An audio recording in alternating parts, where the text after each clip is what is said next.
राम्रो हुन सक्यो भने देशमा शान्ति कायम रहन सक्दछ। त्यसकारणले गर्दाखेरि हामी दुवै संस्थामा रहेका हामी कानुन व्यवसायी, म त सरकारी वकिललाई पनि कानुन व्यवसायीकै रूपमा म लिने गर्दछु। हामी दुवै पक्ष जो हामी कानुन व्यवसायीहरू छौँ, हामीहरूको व्यावसायिकतामा सुधार नआइकन हामीले न्याय दिलाउन सक्दैन। त्यसकारणले गर्दाखेरि व्यावसायिकताको अभिवृद्धिको लागि नेपाल बार एसोसिएसन र महान्यायाधिवक्ता कार्यालय र साथसाथै न्यायपालिकाका न्यायकर्मी र कर्मचारीहरूको व्यावसायिकता सुधार अभिवृद्धिको लागि यथेष्ट बजेटको आवश्यकता पर्दछ। नेपाल सरकारको तर्फबाट न्यायपालिकालाई प्रदान गर्ने गरिरहेको बजेट पर्याप्त छैन। दोस्रो कुरो म राख्न चाहन्छु, हामीले न्यायपालिकाका अभिन्न अङ्गहरू नेपाल बार एसोसिएसन, महान्यायाधिवक्ता कार्यालय समेतले आफ्नो तर्फबाट न्यायपालिकालाई झन् आस्था बनाउनको लागि, मर्यादित गर्नको लागि, गरिमा कायम राख्नको लागि हामीले आफ्नो रणनीतिक योजना, बार काउन्सिल समेतको रणनीतिक योजना बनाउँदै अघि गइराखेका छौँ। यो रणनीतिक योजनाहरू जबसम्म एकीकृत रूपबाट रणनीतिक योजना अगाडि बढ्न सक्दैन तबसम्म सन्तुलन कायम रहन सक्दैन। न्यायपालिकाबाट न्याय सम्पादनको कुरा गरिमामय हुन सक्दैन भन्ने मलाई लाग्दछ। हालाकि अहिलेसम्म जो भएका छन् त्यो नराम्रो कुरा मैले भन्न खोजेको होइन, तर यसलाई विकास गर्नको लागि यी चिजहरू चाहिँ integrated policy, integrated strategic plan हुनुपर्दछ भन्ने कुरा म यहाँको बिचमा राख्न चाहन्छु। नेपाल बार एसोसिएसन अहिले हिजो मात्रै हामीले बार डे मनायौँ, 66औं बार दिवस मनायौँ र अघि पछिको बार दिवस भन्दा हामीले भिन्न प्रकारबाट बार दिवस मनायौँ। आज पनि महान्यायाधिवक्ता कार्यालयको स्थापना दिवस यहाँहरूले देखिराख्नु भएको छ। केही फरक किसिमबाट स्थापना दिवस मनाउन गइरहेका छ। यो किन? यो अवस्था बारेमा मैले छोटो कुरा यहाँहरूको बिचमा राख्नै पर्दछ। शुभकामना दिँदाखेरि यहाँहरूलाई हार्दिक शुभकामना, यहाँहरूको व्यावसायिकता अभिवृद्धिको लागि हार्दिक शुभकामना।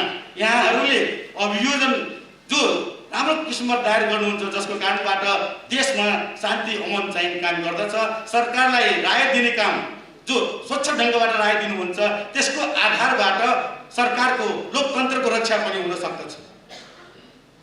तर हामीले अभियोजन गर्दा, हामीले काम गर्दा न्यायपालिकामा यदि संविधानले परिकल्पना गरे अनुसारको स्वतन्त्र सक्षम न्यायपालिकाको परिकल्पना त गरेको छ, तर स्वच्छ हुनको लागि जो जिम्मेवारी हो, इमानदारिता हो, उच्च नैतिक चरित्रता हो, त्यो चिज यदि हामीमा भएन भने न्यायपालिकाको रूपमा होइन, लोकतन्त्रको रक्षा, संविधानको रक्षाको लागि भूमिका निर्वाह गर्नुपर्ने न्यायपालिका, त्यो न्यायपालिकाको गरिमा हट जान्छ, जसले गर्दाखेरि लोकतन्त्र माथि प्रश्न उठ्छ, लोकतन्त्र स्थिर रहन सक्दैन।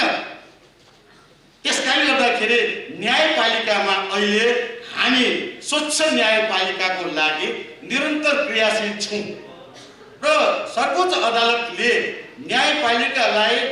न्यायपालिकाको गरिमा बढाउनको लागि, न्यायपालिकाको जनआस्था अभिवृद्धिको लागि, न्यायपालिकाभित्र हुने गरेका विसङ्गति, विकृति, बिचौलिया, भ्रष्टाचार रोक्नको लागि माननीय न्यायाधीश हरिकृष्ण कार्कीको संयोजकत्वमा जो गठित समिति छ, जसले यसको सुधारको लागि प्रतिवेदन दिएको छ, त्यो प्रतिवेदन कार्यान्वयन हुन सकेको खण्डमा त्यसमा हामी भनेका छौँ सर्वोच्च अदालतमा सेवाग्राहीहरूले समयमा न्याय पाउन सकिराखेको छैन। 62-63 सालदेखिको मुद्दाहरू अहिले ब्याकलगको रूपमा रहेका छन्।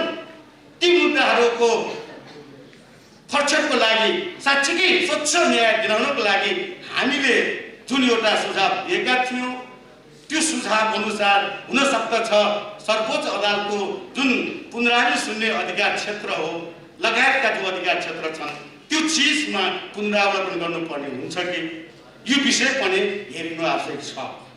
त्यति मात्र होइन, बिचुलिया भ्रष्टाचार रोक्नको लागि विभिन्न उपायहरू दिएका छौँ। अहिले हाम्रो यो स्थितिमा यो जुन प्रतिवेदन कार्यान्वयनको लागि बाधकको रूपमा अदालतको प्रमुख नै रहेको स्थितिमा नेपाल बार एसोसिएसन यस्तो किसिमको शुभकामना कार्यक्रममा मलाई दुःखका साथ म एउटा 46 वर्ष 2033 सालबाट 45 वर्ष म कानुन व्यवसाय गरिरहेका छु। इमान्दारिताको प्रश्नमा कतै उच्च नैतिक चरित्रको प्रश्नमा कतै प्रश्न उठ्दछ भने न्यायपालिकाले लोकतन्त्रका अन्य अङ्गहरूमा भ्रष्टाचार भयो भने त्यसलाई कन्ट्रोल गर्ने मेकानिजम, संविधानको रक्षा गर्ने ठाउँ भनेको न्यायपालिका हो। त्यो न्यायपालिकामा अहिले हामी कानुन व्यवसायीहरू, हामी न्यायकर्मीहरू, हामी सरकारी वकिलहरू, हामी सेवाग्राहीहरू आन्दोलित भइरहनु परेको छ। यो दुःखको कुरा पनि मैले आज सेयर गरिनँ भने स्थापना दिवसले भोलिका दिनमा सुधारका लागि कार्यक्रम नहुन सक्दछ। हामी आजको दिवस मनाउने भनेको स्थापना दिवसले हिजोको रिभ्यू गर्दै भोलिका दिनमा राम्रो गर्नको लागि हो। मैले त्यसरी नै शुभकामना यहाँको बिचमा राख्न चाहे र न्यायपालिका सुधारको लागि हामीले 17 बुँदे धारणा पत्र, जो आधार पत्र हामीले आन्दोलन सर्वोच्च अदालतको प्राङ्गणमा कालो पत्ती बाँधेर भ्रष्टाचार मुक्त न्यायपालिका कायम राख्नु भनेर आन्दोलन गरिराखेका छौँ। यो आन्दोलनले मात्र पर्याप्त रहन्छ। 2 महिना भइसक्यो आन्दोलन रहेको। यो 2 महिनाले पर्याप्त भएन र यसको संविधान निकास के त? संविधान निकास भनेको संसद हो। संसदमा प्रतिनिधित्व गर्ने संसदीय दलहरूका प्रमुखहरू समक्ष हामीले बुझाएका छौँ।